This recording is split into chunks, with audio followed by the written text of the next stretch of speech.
The slap echoed like thunder across the gas station, silencing everyone.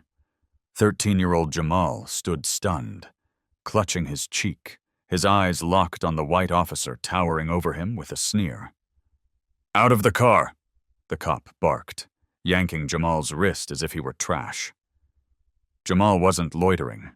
He was simply waiting for his dad. But to Officer Harper, a quiet black boy in a car meant suspicion. Racism wasn't hidden here. It was loud, violent, and public. What Harper didn't know. He'd just laid hands on the police chief's son. Subscribe now. This story of injustice is only getting started. David Brown thought he owned the streets. In his patrol car, he rode through the worn-out neighborhoods with a sneer on his face and a badge he believed gave him the right to judge, intimidate, and destroy lives. To him, the crumbling buildings and flickering streetlights were just backdrops to his authority. But the night he stepped out of his car and confronted an elderly black woman leaning on a cane, he had no idea he was walking into a storm he couldn't control. She didn't speak much, didn't flinch, and that only made his rage boil. "What are you doing here?" he barked. No response. She stared at him with calm, steel-filled eyes, something in them that made his skin prickle. He yanked her bag, scattering boxes of food across the sidewalk.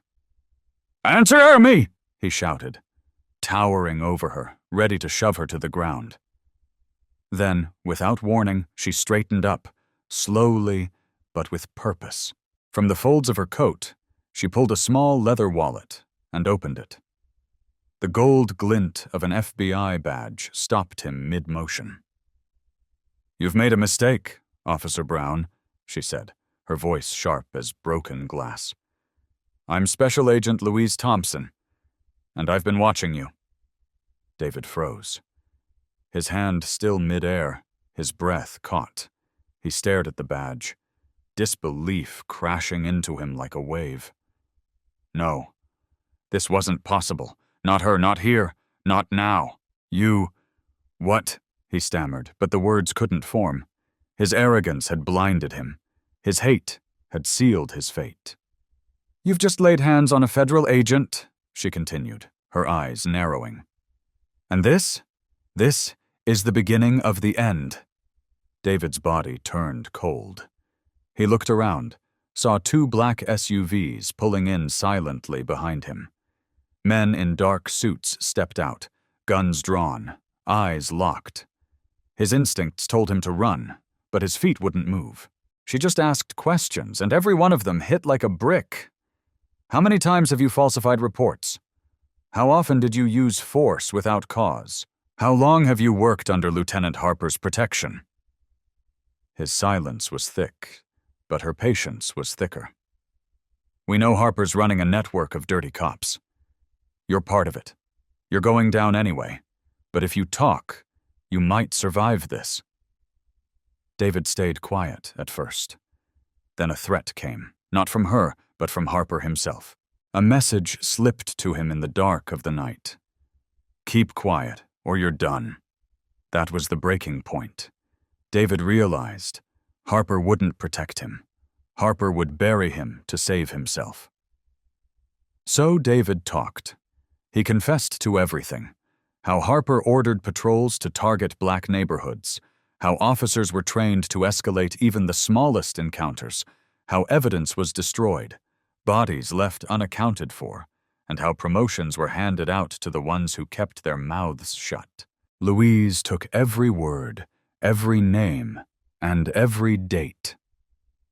The FBI investigation exploded. Arrests followed.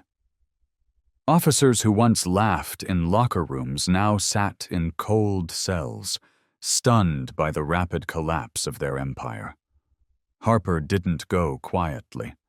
When the agents came for him, he snarled, "You can take me down, but you'll never kill the system." But Louise had heard that line before. She didn't need to kill the system.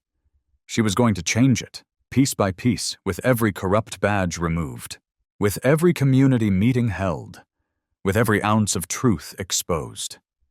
David Brown, once drunk on his own power, was now a man haunted by the faces of those he hurt. The black kids he slammed into walls, the women he humiliated with mock arrests, the families he tore apart. He had been the predator. Now, he was just another inmate. In his cell, he'd whisper apologies into the dark, but they never reached the ones who mattered. As for Louise, she didn't stop. She built a task force.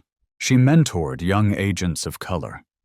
She stood on stages and told the truth, not just about David or Harper, but about the sickness that infected too many departments across the country. People listened. People marched. People demanded change. And it started with a quiet woman on a lonely street who refused to be invisible. You've stayed with this story until now, and trust me, it's only the beginning. If you believe in justice, if you believe that no one is above the law, not even those who wear the badge, then don't just watch, act. Share this. Speak up. And subscribe to Tales of Twist for more stories that shine a light where others want darkness. Because in this fight, silence is complicity. And your voice might be the next one that sparks change. The night Malik Carter was shoved against the hood of a police cruiser and called a threat, he realized something painful. No amount of innocence could protect him from the assumptions forced on his skin. He was 17, soft-spoken, and quiet, more comfortable sketching buildings and writing poetry than talking back. But that didn't matter. Not to them.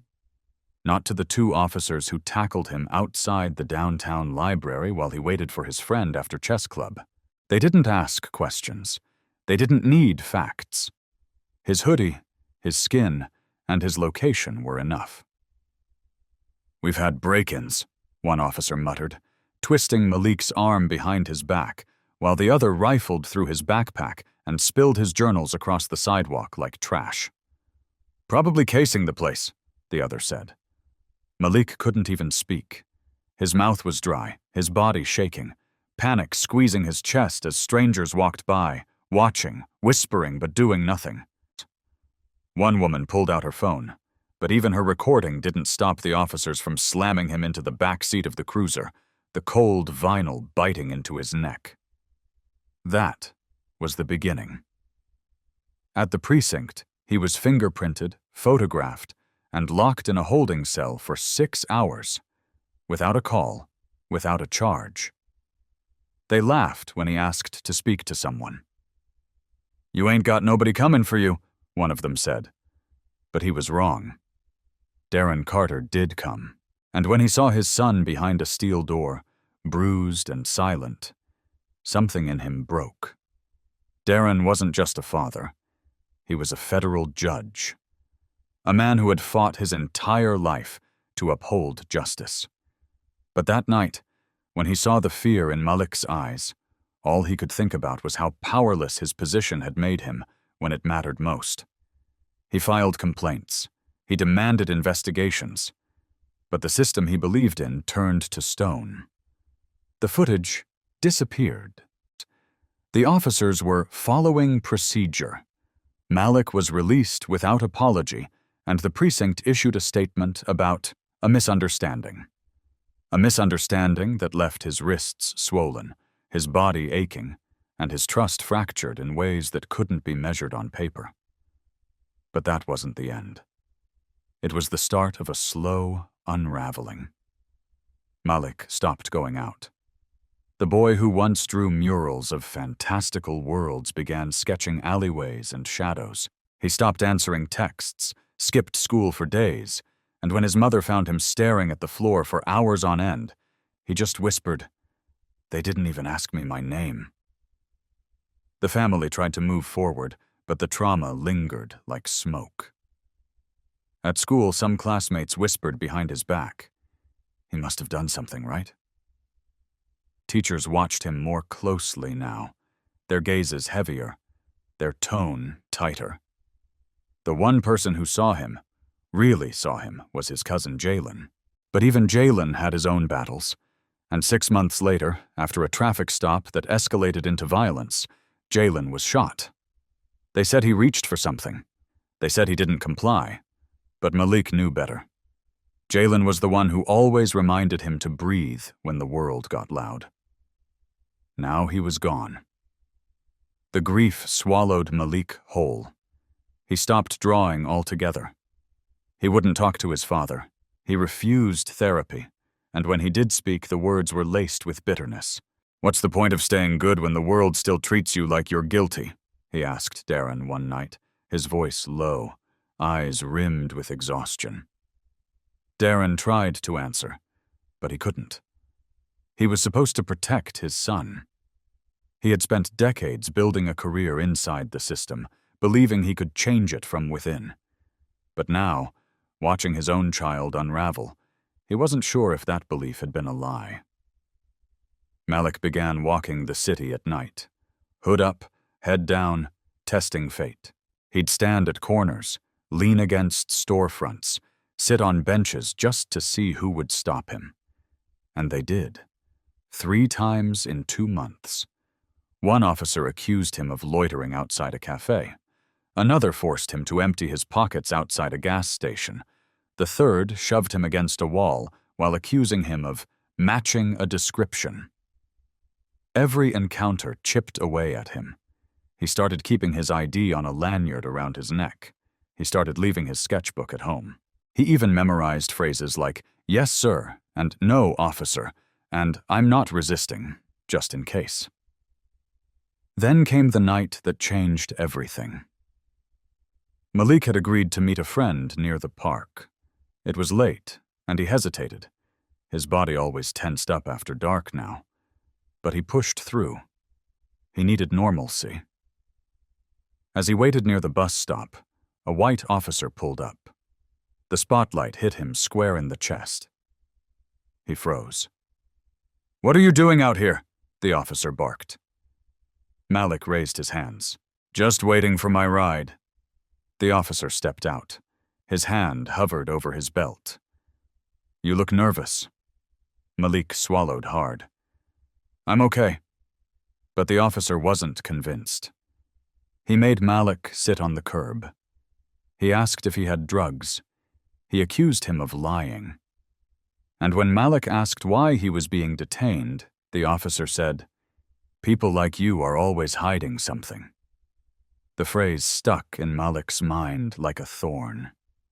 That night, when he finally made it home, he didn't speak. He went to his room and locked the door. His parents found him hours later, curled up on the floor, rocking slightly, whispering, "I didn't do anything. I didn't do anything." That was when Darren knew. Something had to give. He went public. He called a press conference. He spoke not as a judge, but as a father. He told the city what had happened to his son. He named the officers. He demanded change. The backlash was immediate. His colleagues called him emotional. The union accused him of undermining morale. Anonymous messages filled his inbox, some threatening, others mocking. But Darren didn't stop. He filed federal complaints. He contacted civil rights attorneys. He brought in community leaders. He formed a task force. And through it all, Malik remained quiet, watching, listening, healing, slowly. One afternoon, weeks after the speech that made headlines, Malik picked up his sketchbook again. He drew his cousin Jalen, standing tall, fists raised, behind a backdrop of protest signs. Then he drew himself, smaller, quieter, but still standing. That night, he showed it to Darren.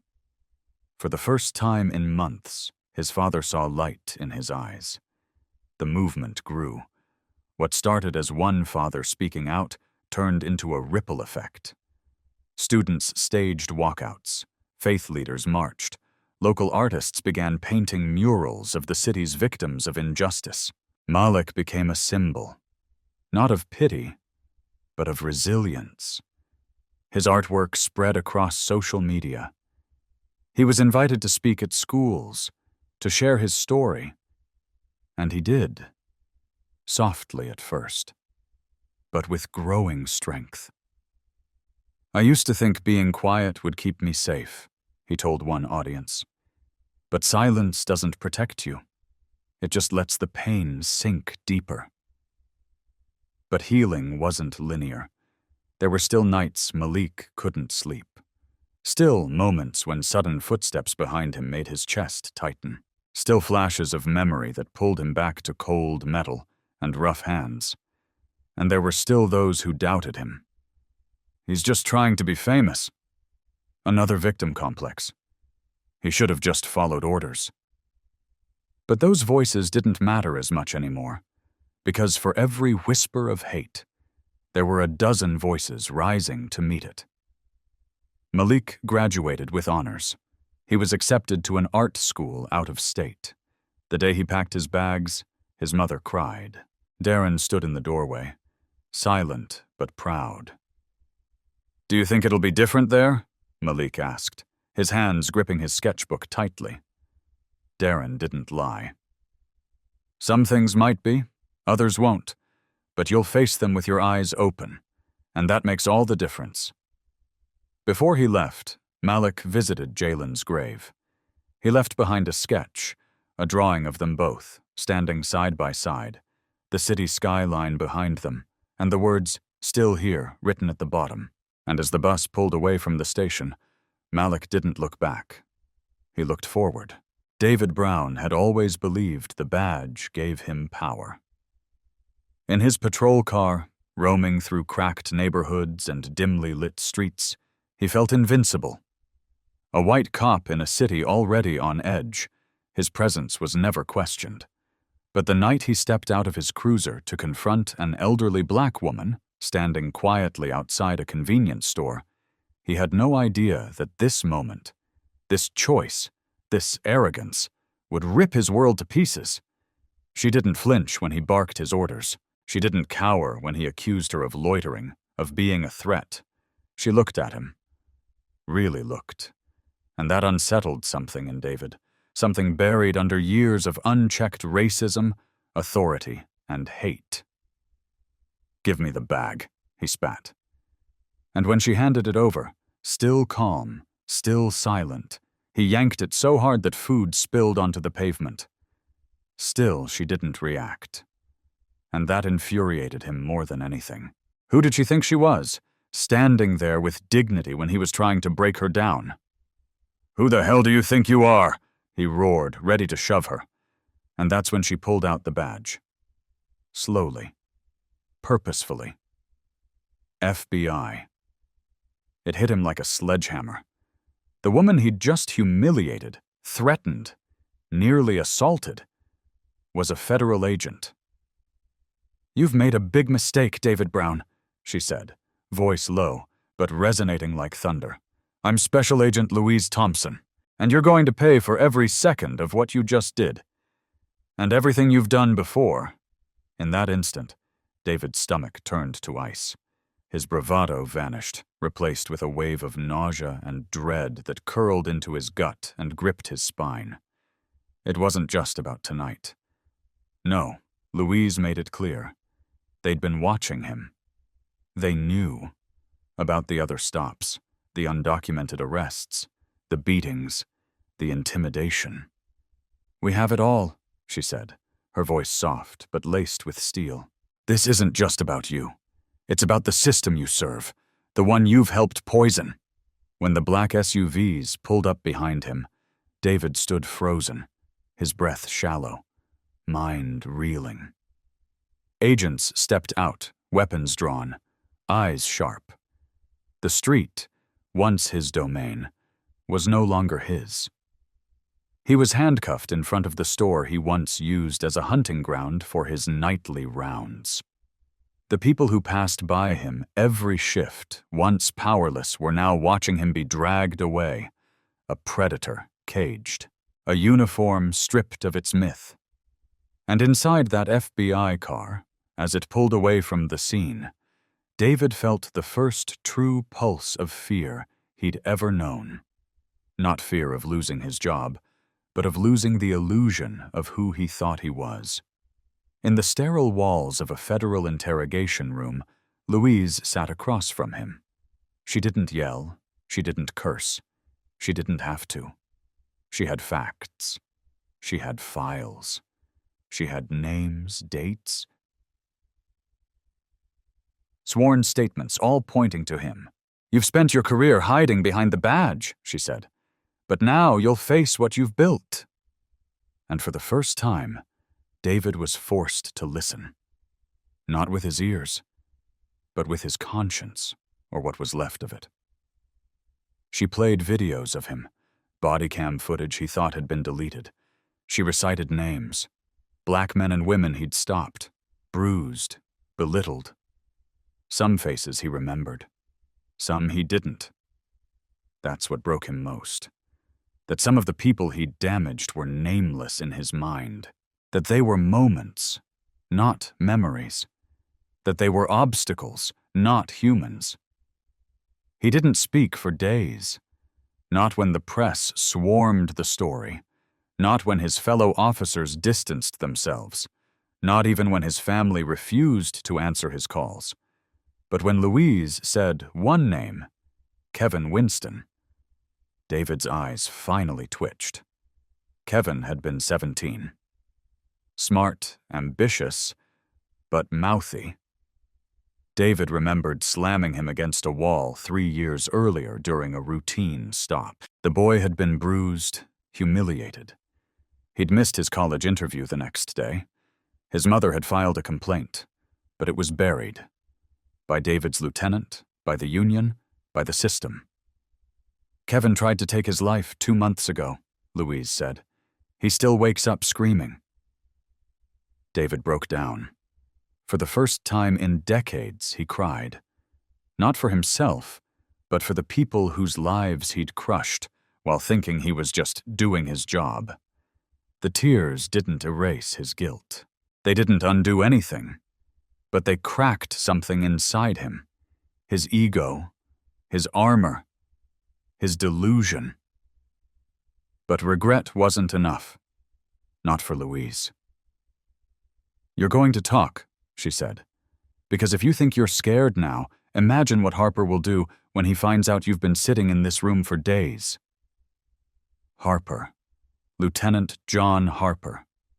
The real kingpin. The one who covered up the worst of it all. The one David once called a protector, a brother. Louise leaned in. "He'll burn you to save himself." And that was true. David knew it. He'd seen Harper destroy men just to protect a whisper of his reputation. But if David talked, if he exposed it all, he knew Harper would come for him.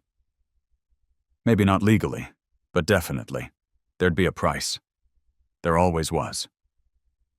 The decision tore him apart. His days in the cell were long, torturous.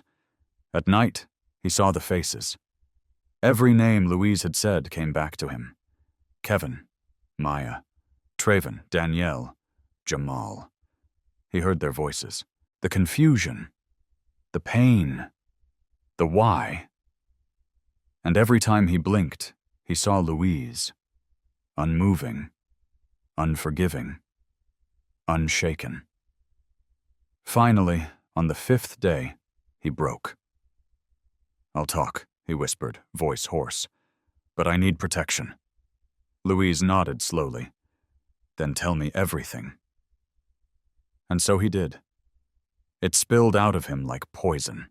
He told them how Harper ran a network of racist officers who took joy in patrolling black neighborhoods with aggression, who planted evidence, who used fear as a tool and the badge as a shield. He spoke of staged incidents, coerced confessions, faked paperwork. He admitted to it all. And every confession felt like another nail in the coffin of the man he used to be. But it wasn't over. Word got out. Harper knew. A warning came. A low voice outside David's cell one night. "You betrayed the wrong people." David barely slept after that. Every creak in the hallway, every knock on the door made his skin crawl. He was transferred to a protected facility. But fear followed him. Harper had friends everywhere.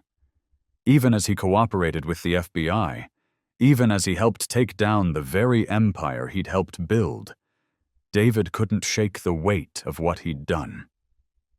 In the mirror, he saw a shell of a man. Not a hero, not a victim, just a coward who'd finally faced the truth too late. The trial was explosive. Harper was arrested. The headlines raged. "Corruption ring exposed. Federal agent takes down police powerhouse." Communities that had long been silenced finally felt heard. Victims spoke out. Protests surged. Laws were reviewed. Policies reformed. And David? He was a footnote, a broken man who helped end something he once protected. His testimony changed everything, but it didn't redeem him. Redemption would never be his to claim. In the end, he received a reduced sentence. But no one celebrated. No one came to see him off. Not his family. Not his fellow officers.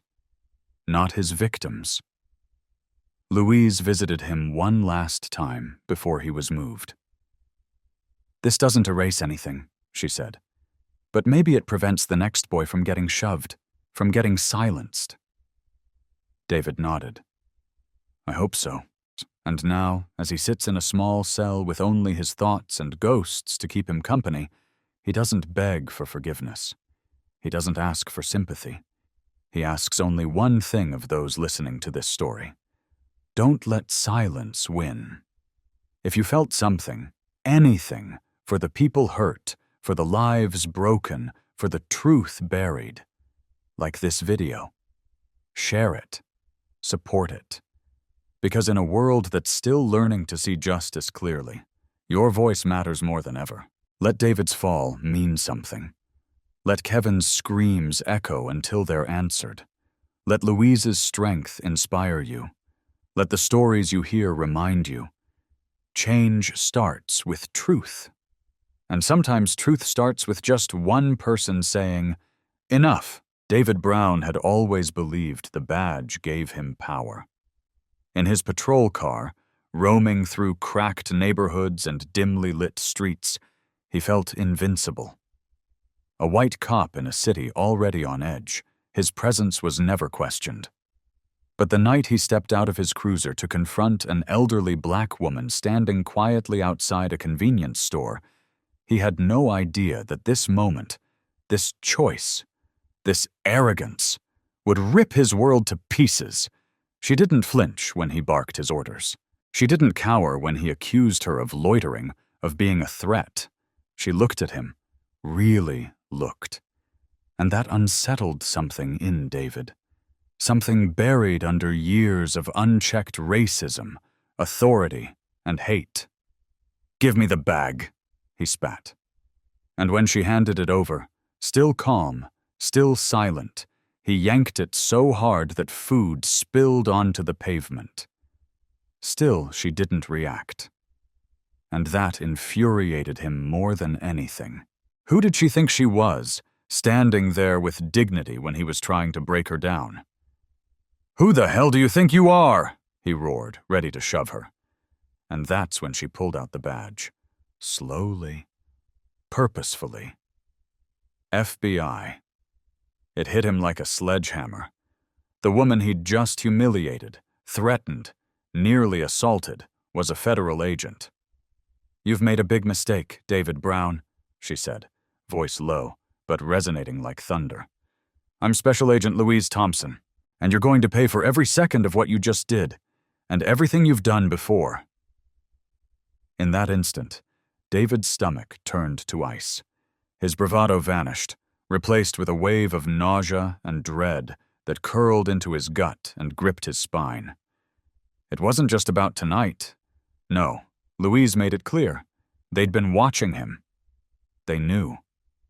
About the other stops, the undocumented arrests, the beatings, the intimidation. "We have it all," she said, her voice soft but laced with steel. "This isn't just about you. It's about the system you serve, the one you've helped poison."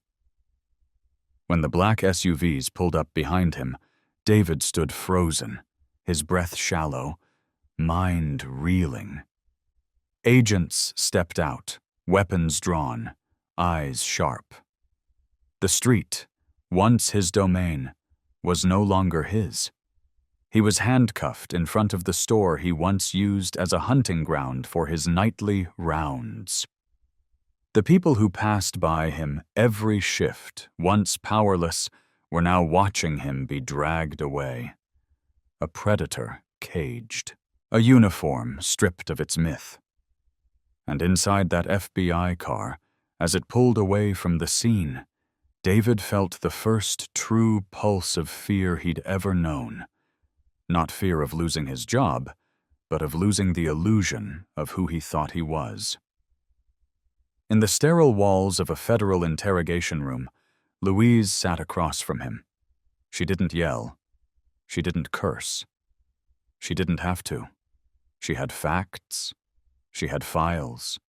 She had names, dates, video, sworn statements, all pointing to him. "You've spent your career hiding behind the badge," she said. "But now, you'll face what you've built."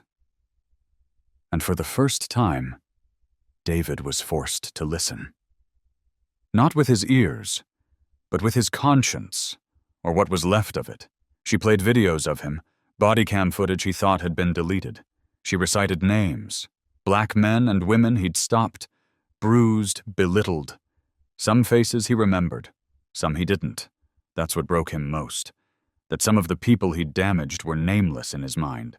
That they were moments, not memories. That they were obstacles, not humans. He didn't speak for days. Not when the press swarmed the story.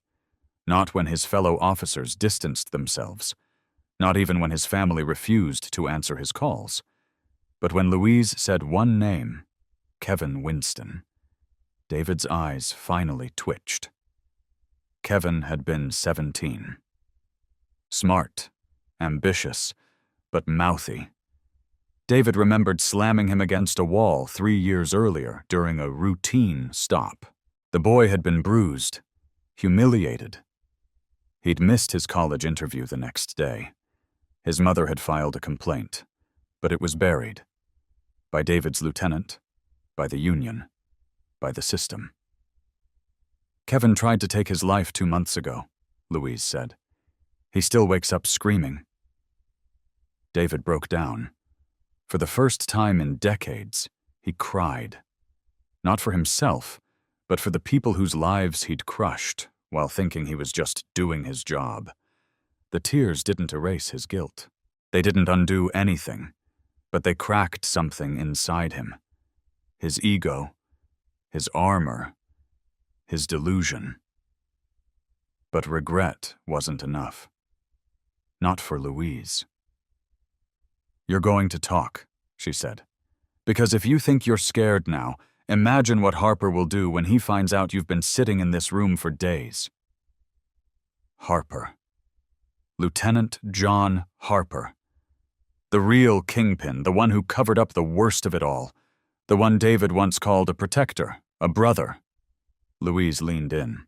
"He'll burn you to save himself." And that was true. David knew it. He'd seen Harper destroy men just to protect a whisper of his reputation. But if David talked, if he exposed it all, he knew Harper would come for him. Maybe not legally, but definitely. There'd be a price. There always was. The decision tore him apart. His days in the cell were long, torturous. At night, he saw the faces. Every name Louise had said came back to him. Kevin, Maya, Traven, Danielle, Jamal. He heard their voices. The confusion, the pain, the why. And every time he blinked, he saw Louise. Unmoving, unforgiving, unshaken. Finally, on the 5th day, he broke. "I'll talk," he whispered, voice hoarse, "but I need protection." Louise nodded slowly. "Then tell me everything." And so he did. It spilled out of him like poison. He told them how Harper ran a network of racist officers who took joy in patrolling black neighborhoods with aggression, who planted evidence, who used fear as a tool and the badge as a shield. He spoke of staged incidents, coerced confessions, faked paperwork. He admitted to it all. And every confession felt like another nail in the coffin of the man he used to be. But it wasn't over. Word got out. Harper knew. A warning came, a low voice outside David's cell one night. "You betrayed the wrong people." David barely slept after that. Every creak in the hallway, every knock on the door made his skin crawl. He was transferred to a protected facility. But fear followed him. Harper had friends everywhere. Even as he cooperated with the FBI, even as he helped take down the very empire he'd helped build, David couldn't shake the weight of what he'd done. In the mirror, he saw a shell of a man, not a hero, not a victim, not just a coward who'd finally faced the truth too late. The trial was explosive. Harper was arrested. The headlines raged. "Corruption ring exposed." "Federal agent takes down police powerhouse."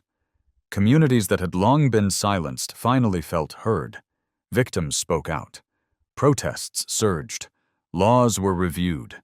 Policies reformed. And David? He was a footnote, a broken man who helped end something he once protected. His testimony changed everything, but it didn't redeem him. Redemption would never be his to claim. In the end, he received a reduced sentence. But no one celebrated. No one came to see him off. Not his family, not his fellow officers, not his victims. Louise visited him one last time before he was moved. "This doesn't erase anything," she said, "but maybe it prevents the next boy from getting shoved, from getting silenced." David nodded. "I hope so. And now, as he sits in a small cell with only his thoughts and ghosts to keep him company, he doesn't beg for forgiveness. He doesn't ask for sympathy. He asks only one thing of those listening to this story. Don't let silence win." From the outside, Darren Carter seemed like any other city official. A man with tailored suits, composed speech, and the kind of unshakable calm that could make an entire courtroom still. He was the chief of police, the face of law and order, the symbol of fairness in a department under constant scrutiny. But no one knew what he had done. Not yet. No one knew the secret he was hiding behind his badge. And if the truth ever came out, it wouldn't just ruin his career. It could endanger everything and everyone he loved. Because Darren had gone against the code, the silence, the blue wall. He had betrayed not just the system he helped build, but the very men who once called him brother. And the worst part? He did it all in the name of justice. For one boy. His boy. It started at the gas station. A slap, a scowl, a 13-year-old black child, his son, being yanked out of a car and humiliated by Officer Daniel Harper, a cop too arrogant to ask questions and too blind to recognize who he was messing with. Darren had revealed himself then, had stripped Harper of his illusion of control with a single sentence. "I'm the chief. That's my son." And though Harper's fall had been public and brutal, it was only the first domino. Because as that video went viral, officers in the department began to whisper. The chief had broken rank. He'd gone public. He'd exposed one of his own. That wasn't just unprecedented. It was dangerous. But Darren knew what he was doing. Behind closed doors, he had already begun something far riskier than the public realized. He had been documenting everything, months before the gas station incident ever occurred. He'd been building a file, a secret dossier that detailed a chilling network of abuse, corruption, and systemic cover-ups inside his own department. Not just Harper, but captains, sergeants, union reps, the men behind the curtain. Darren had pretended to be one of them for years, playing the part, attending the fundraisers, shaking hands, sitting silently in briefings where black residents were reduced to statistics and threats. But while they laughed, he listened. While they conspired, he recorded. He wasn't just seeking justice for his son. He was preparing to burn down a legacy of silence. The plan was unthinkable. He couldn't go to internal affairs. They were compromised. Couldn't go to the mayor. He was complicit. He couldn't even trust most federal agents. Too many of them were friendly with the very officers he intended to expose. So Darren made contact with someone outside the system entirely. Special Agent Louise Thompson from the FBI's Civil Rights Division. She was known for her ruthlessness in cracking institutional abuse. And for a long time, she hadn't trusted Darren. But the day he handed her the first part of his file, a list of unreported assaults, fabricated charges, altered footage, she understood. Darren Carter was no longer playing the game. He was flipping the board. Every day after the gas station incident, Darren walked a tightrope. To the public, he was the composed leader calling for reform. To his officers, he was still their chief, cool under pressure.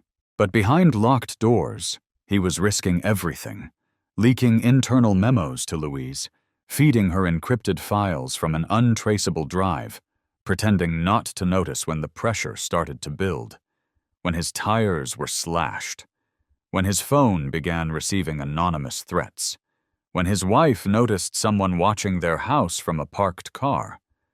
But the most dangerous part wasn't the corruption. It was what Darren had done to cover his tracks, to protect his son. Because after Harper was removed, there had been a second incident, one the public never knew about. 2 officers, both former Harper allies, cornered Jamal after school. They didn't touch him, but they made sure he was scared. Told him his dad was making enemies. Told him that accidents happen. Told him that maybe Darren was going too far, asking too many questions. Jamal didn't tell his father at first, but the fear in his eyes gave it away. That night, Darren made a decision, one that crossed a line even he had once sworn he'd never breach. He accessed the department's internal black files, classified disciplinary records that were never meant to be seen by the public. Records of brutal beatings, falsified search warrants, hidden settlements, names, dates, surveillance footage from body cams that were accidentally deleted, but not truly erased. And Darren didn't just review them. He copied them. All of them. It was a federal crime, and he knew it. But for the first time, he understood something so deeply it hurt. Following the rules was never going to fix the system. Not when the rules were designed to protect the abusers. Not when the weight of truth was buried under years of bureaucracy and fear. The night he delivered the full file to Louise, she stared at him for a long time. "This will destroy the department," she said, "and you with it." Darren nodded. "Good." The next weeks were a blur. Internal Affairs launched a silent investigation. Indictments were being prepared. But word leaked. Not to the public, but to the officers being targeted. And that's when the real danger began. Darren's office was trashed one night. Nothing stolen, but everything overturned, like a message. A call came from an untraceable number. "We know it's you." And then something worse. Jamal's school went into lockdown after a suspicious man was seen near the campus, lingering too long, asking too many questions. Darren snapped. He moved his son and wife to a safe house, disconnected from everything. He installed security cameras at their home. He began wearing a bulletproof vest under his clothes, and still he kept showing up at the precinct, eyes forward, voice steady, pretending everything was fine. No one could know. Not yet. But the pressure was suffocating. Every meeting was a test. Every handshake an accusation. Officers he once mentored now glared at him in silence.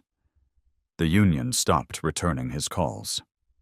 The mayor asked him, publicly, to consider stepping aside to avoid distraction. And still, Darren didn't stop. He testified before a closed-door grand jury. He named names. He handed over footage. He gave Louise the final piece of the puzzle, the secret policy memo from years ago that instructed officers to use proactive discretion in black neighborhoods. A coded way of saying, stop them, harass them, control them. It was the smoking gun. And finally, the dam broke.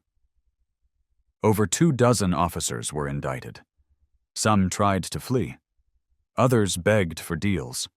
Harper, already facing charges, was hit with additional counts. The media exploded. Protesters marched. People wept. Because for the first time, the corruption wasn't just whispered about. It was real. Documented. Exposed. And Darren? He was hailed as a hero. For a few weeks. Until someone leaked that it had been him all along. That he had accessed files illegally. That he had worked with the FBI behind the city's back. That he had violated protocol, defied the chain of command, and shattered the sanctity of the Brotherhood. The backlash was swift. The police union filed a grievance against him. Local politicians distanced themselves. Anonymous officers accused him of betrayal. His pension was frozen. His badge confiscated. But Darren didn't fight it. He walked away. Because he knew, sometimes doing the right thing means burning the bridges behind you so no one else walks back across them to repeat the cycle.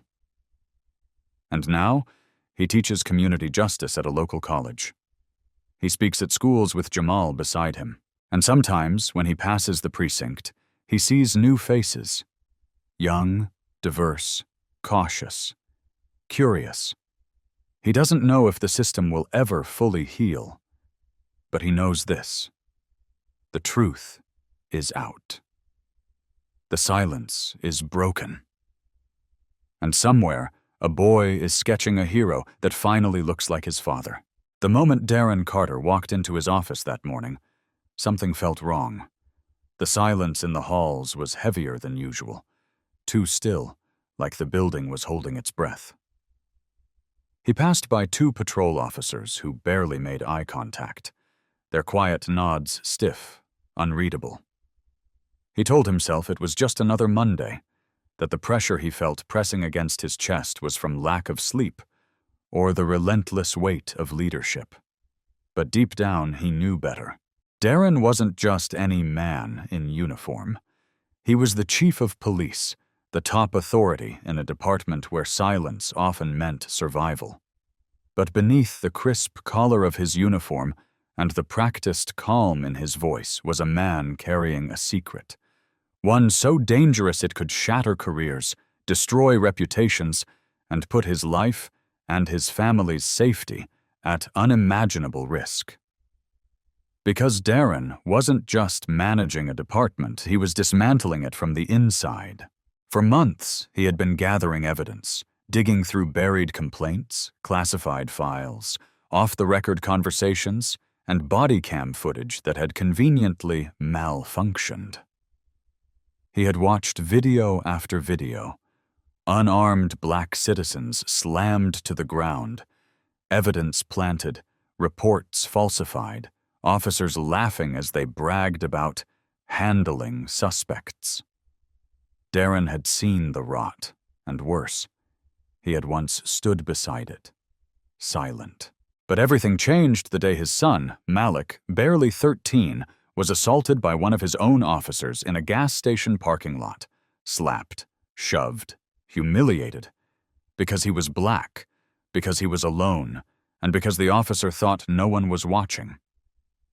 That officer didn't know who Malik was, didn't know who Darren was. And that moment, caught on camera, shared by bystanders, shook the city. Darren stepped forward publicly, revealed his title, his relation, and demanded justice. But the public only saw that one moment.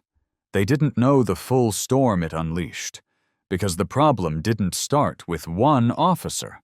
It started long before. What people didn't see, what Darren never told the press, was that after the gas station incident, the threats began. First subtle, anonymous calls to his house, slow-moving cars circling his street at night.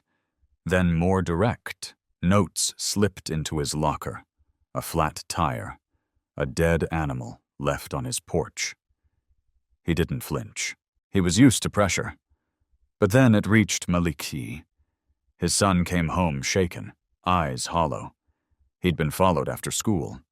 A man in uniform, face obscured, badge never shown, cornered him outside a corner store and whispered, "Your dad's making a mistake. Tell him to stop." That was the moment Darren knew. He wasn't facing disgruntled colleagues or interdepartmental politics. He was facing a machine. A decades-old network built on silence, fear, and power. A brotherhood of corruption that had protected itself with laws and lies for too long. And now it saw Darren as a threat. But Darren didn't back down. He leaned in. He began leaking internal documents to a trusted FBI agent, Special Agent Louise Thompson. They met in secret, swapped information in parking lots and elevators. He provided her with damning evidence. Cover-ups, complaints scrubbed clean, promotions given in exchange for silence. Every file Darren handed over was a blow to the system, but it also made him a bigger target. He wore a bulletproof vest under his suit, changed his son's school, had to look his wife in the eyes and promise her they were safe when he wasn't sure anymore. He was living two lives, publicly calm, privately hunted. And still, he kept going, because he remembered every face in those videos.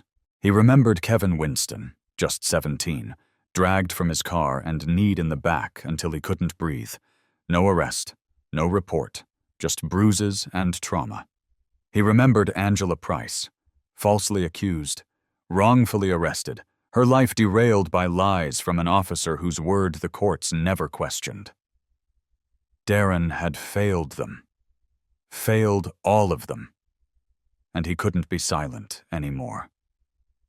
Then came the tipping point. One night, Darren found an envelope slid under his door. Inside were photos, blurry, grainy, but unmistakable, of Louise.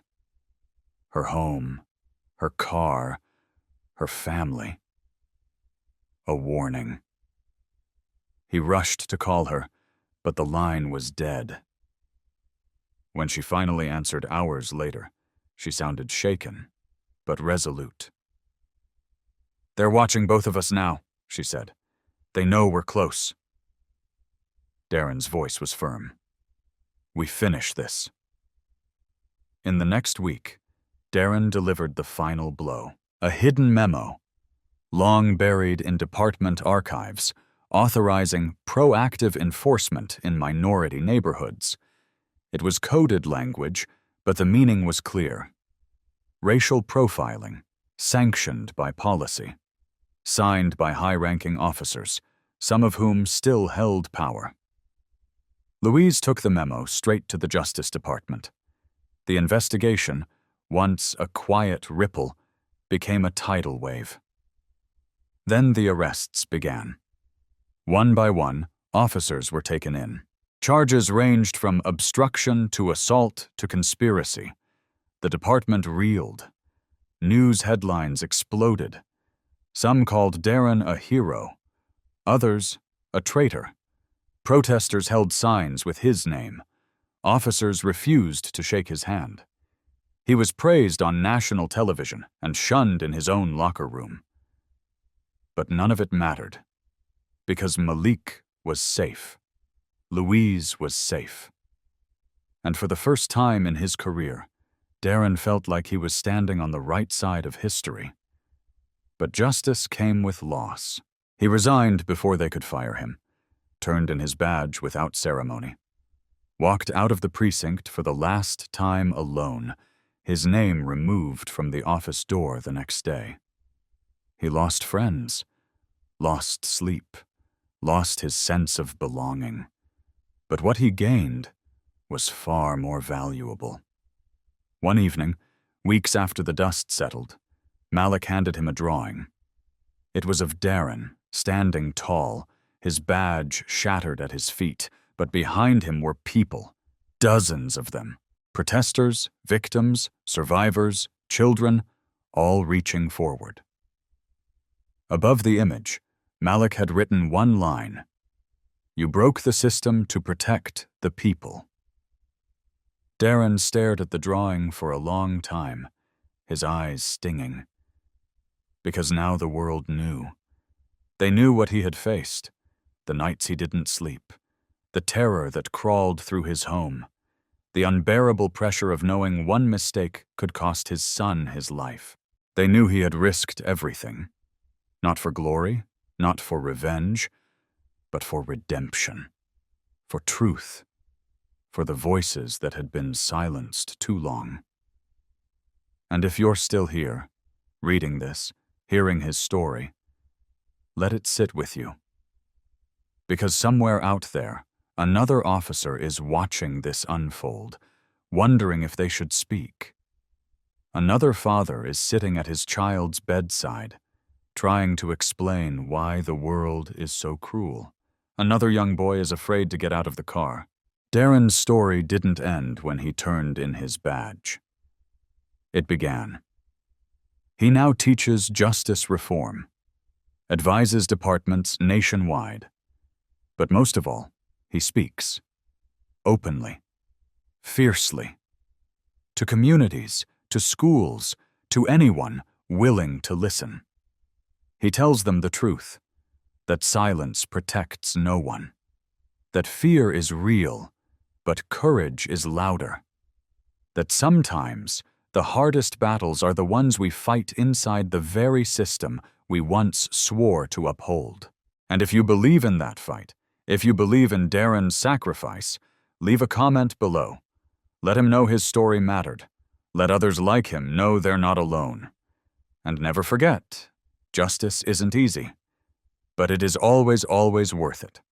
Darren Carter had worn his badge for 25 years, but nothing in his long career, no tactical training, no courtroom testimony, no community policing seminar, had prepared him for the day he would be forced to risk everything, including his family's safety, his career, and possibly his life, just to do what was right. From the outside, he was the model of success. Chief of police, a black man in a position few had ever been allowed to occupy, known for his calm voice, ironed suits, and diplomatic poise.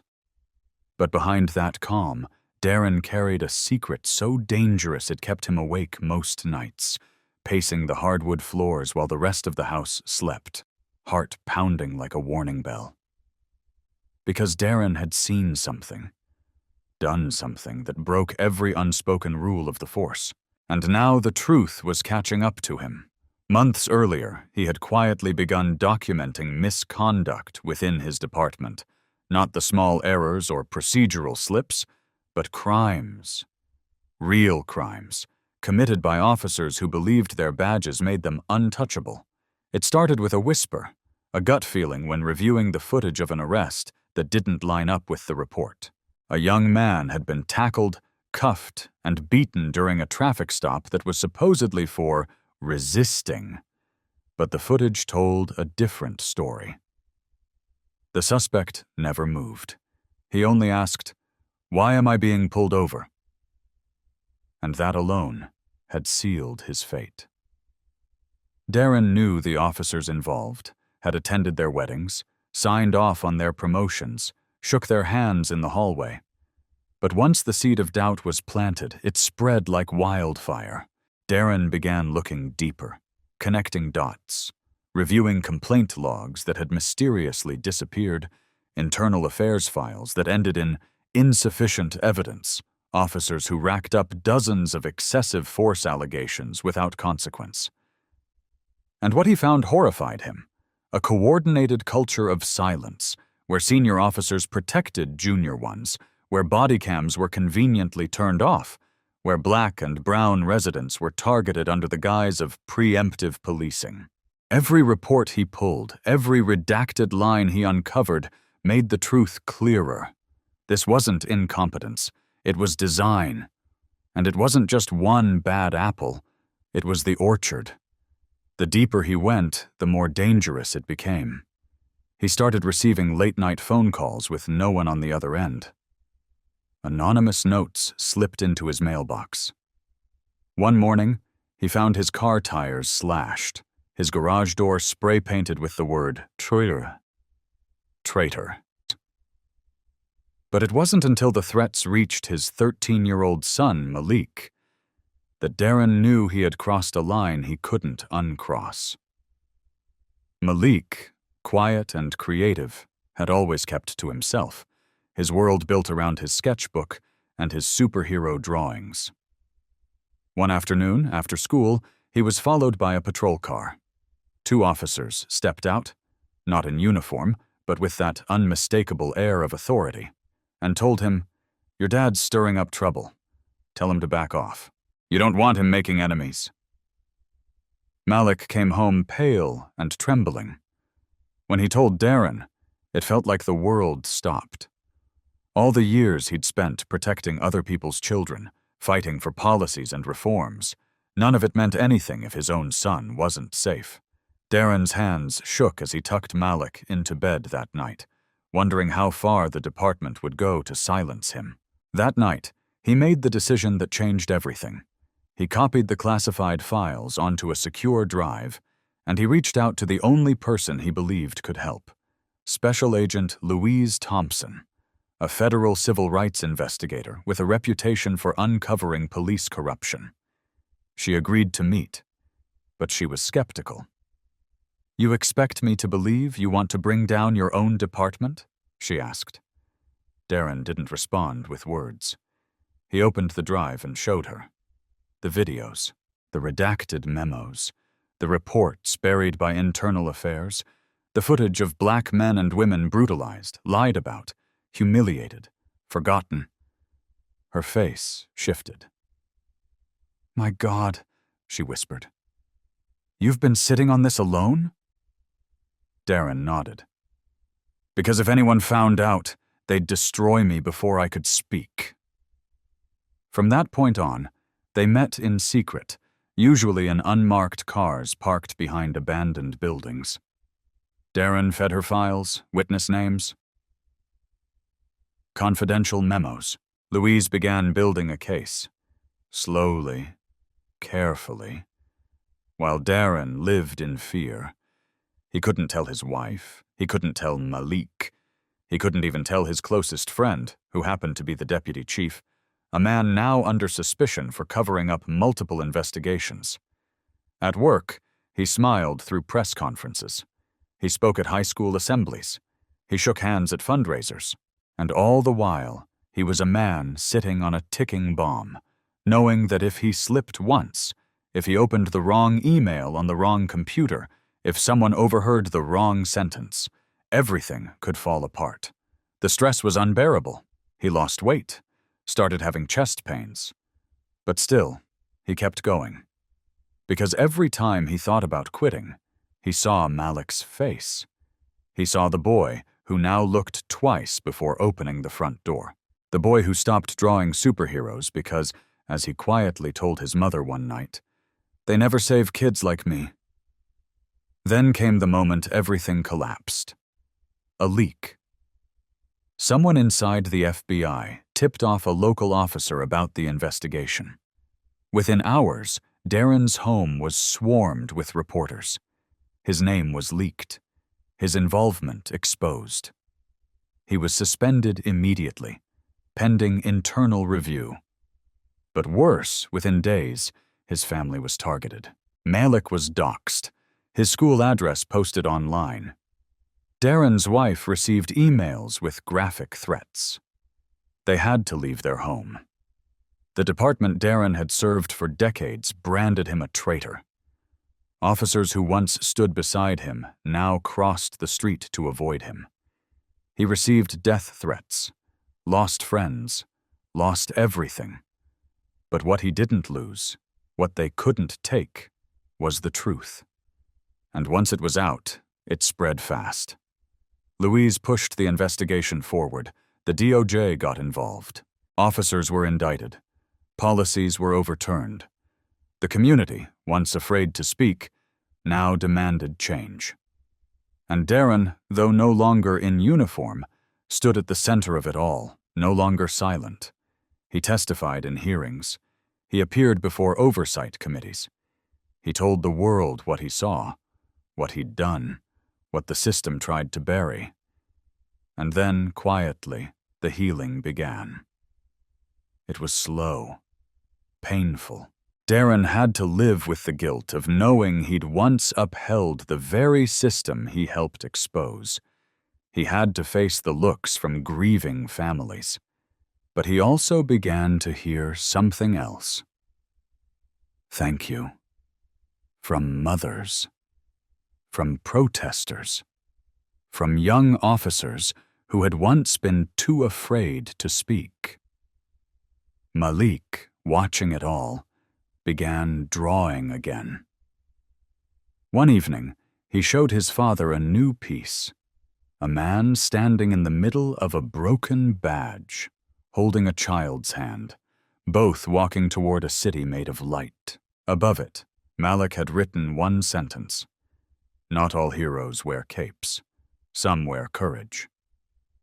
Darren cried when he saw it, not out of pride, but relief. Because after everything, after all the loss, the fear, the sacrifice, his son was healing, and that made everything worth it. So now, if you've made it to the end of this story, ask yourself, what would you have done? Would you risk your job, your safety, your family's peace to expose the truth? Would you break the silence when the system says, stay quiet? Darren did. And though it cost him nearly everything, he showed us that justice begins with one voice, even when it trembles. If this story moved you, leave a comment below. Let Darren know his truth matters. Let Malik know he's not alone. And never forget, change isn't easy. But it begins the moment someone decides that silence is no longer an option. In the end, after all the noise faded, after the headlines shifted, and the city began to rebuild from the wreckage of truth finally spoken, Darren Carter stood in front of a classroom full of young recruits, not as their commanding officer, not as chief of police, but as a man who had risked everything to do what was right. His posture was still tall, but the weight he once carried in secret had finally been lifted. The badge was gone. The title, too. But what remained was far more valuable: his integrity, his family, and a story that would outlive any rank stitched on a uniform. He looked around the room and saw what he'd been fighting for all along. Not power, not revenge, but hope. Hope that the next generation of officers would be different, that they would listen when someone said, "This isn't right," that they would speak up when others remained silent, that they would see a child like Malik, not as a threat, not as a statistic, but as a life worth protecting, without hesitation, without bias. Because Darren knew that in the eyes of a corrupt system, the truth is dangerous. But in the hands of the courageous, it becomes unstoppable. His journey had not been easy. From the moment he chose to break the silence, he had been tested in every way. Emotionally, morally, physically. He lost friends he once called brothers, was labeled a traitor by a system he had once pledged loyalty to. He received threats that kept his family up at night and had to relocate just to keep them safe. He watched Malik cry himself to sleep after the gas station incident, blaming himself for causing trouble, not yet understanding that being black in America sometimes meant paying a price for simply existing. Darren had been forced to balance the pain of betrayal with the burden of duty. But he kept going, even when he was afraid, even when the walls closed in, even when he stood alone. Because the truth is, courage isn't the absence of fear. It's the decision to keep standing, even when your knees are shaking. And for Malik, that decision changed everything. The boy who once feared the sound of sirens now stood beside his father at community forums, sketchbook in hand, speaking softly but powerfully about what it meant to be seen, to be heard, to be human. His drawings, once filled with superheroes in capes, now captured real-life moments of justice, of accountability, of love. One piece, in particular, hung in the city's new police academy lobby, a portrait of Darren standing in front of a cracked badge, Malik beside him, holding his hand.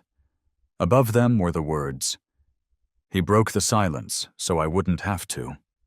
The city council had voted to commission it as a reminder to never forget the cost of silence or the power of one voice. The department, now under new leadership, had implemented sweeping reforms: an independent oversight board, mandatory racial bias training, mental health support for officers and victims alike. For the first time in decades, the community felt seen. Darren often reminded people that these changes didn't make the system perfect, but they made it possible. Possible to rebuild trust. Possible to prevent another Malik from being targeted. Possible to remember that a badge should never be a weapon. It should be a promise. And that's the lesson we're left with today. That the story of Darren and Malik Carter isn't just about one officer, one boy, or one city. It's about us. All of us. It's a reminder that systems are made up of people, and when those people stay silent, injustice grows. But when one person speaks, when one man says, "Enough," everything can change. Darren didn't have to speak up. He could have protected his title, could have told Malik to move on, could have buried the files, ignored the corruption, kept his reputation intact, but he didn't. He chose the hard road, and that choice created a ripple of change far greater than he ever imagined. So what does this mean for you? It means speak when your voice shakes. It means stand up even when it's easier to sit down. It means teach your children to value justice over comfort, truth over tradition. Because silence may feel safe, but it protects the wrong people. And if Darren's story has taught us anything, it's that one act of courage can light a path for countless others. You don't need a badge to be brave. You just need a conscience. And to those watching this, who may be quietly battling something similar, whether in your workplace, your school, your community, know this: you are not alone. There are others like Darren who have walked the road before you, and there are those like Malik watching, learning, waiting to see what kind of world we are willing to fight for. So if this story touched your heart, if you felt the weight of what Darren carried, if you saw yourself or someone you love in Malik's fear, we ask you to do 3 things. First, leave a comment below. Let Darren and Malik know that their story matters, that their pain wasn't ignored, that their courage didn't go unnoticed. Your words might be the strength someone else needs to keep going. Second, hit that like button.